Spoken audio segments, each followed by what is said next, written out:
Impanuro.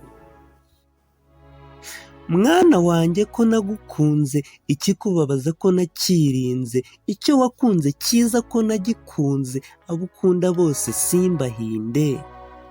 Ni iki gitumye usa n'uwasinze ugasamara usanga ibigusonga? Ukiri muto naguze kigozi, kandi ubwo njye ntagira n'ingozi, abaturanyi bampimbye muhozi, kubwo gushaka icyakurinda abanzi. Nemeye kwitwa nyakabyizi, kandi ndi muhizi urabizi, byose ari ukugira ngo nkurere. Dore nakurihiye amashuri, akenda keza ni wagatanzwe, wataka gato ntutarira ndaje, washavura rwose nkacura intimba, waseka cyane ubwo nkaguhimba. Byibuze se do you remember? Mbona usigaye uvuga uruzungu, ahari ubwo ndushyize muranyumva neza.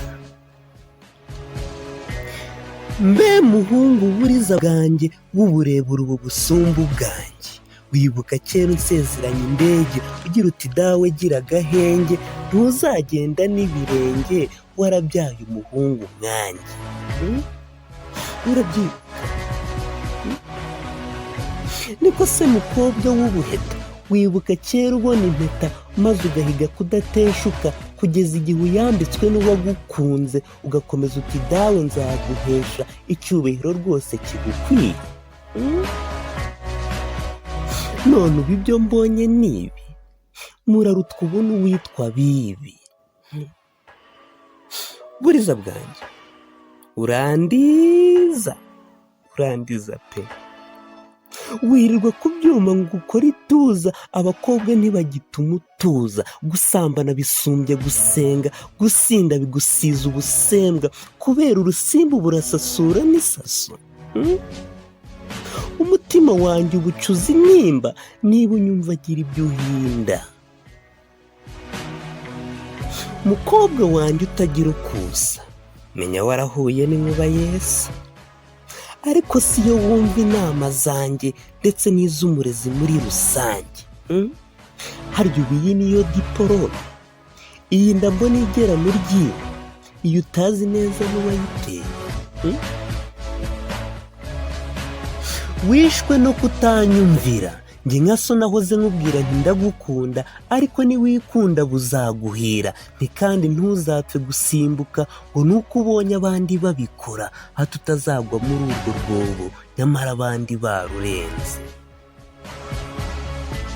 Nta cyiza nk'urugero, ibyishimo biragerwa, umubabaro uragerwa, umujinya uragerwa, irari naryo riragerwa, ntihazagire ikirenga urugero, ibi byibuke nabikubwiye kenshi. Ibyishimo byawe byabaye byinshi, birenga urugero, uba ingaruka nizi. Ni koko burya umwana arivukira, agahinda rwose si uguhora urira. Musaza wawe ubona we n'ibitabi, namuhaye umutunga awucunga nabi, namuhaye ubwigenge bwumva nabi, namubwira ntihinduka akanyuka inabi, none ubu rwose sinzi aho ari.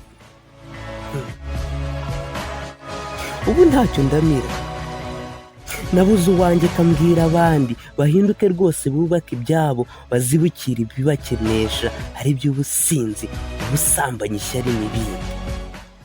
Nibajya kuneshwa bafata ikibindi, bisomera ubw'amasaka y'u Rwanda, cyangwa se bifatira icyo cyansi, basoma ayo yera y'u Rwagasabo, maze batekereza ahazaza.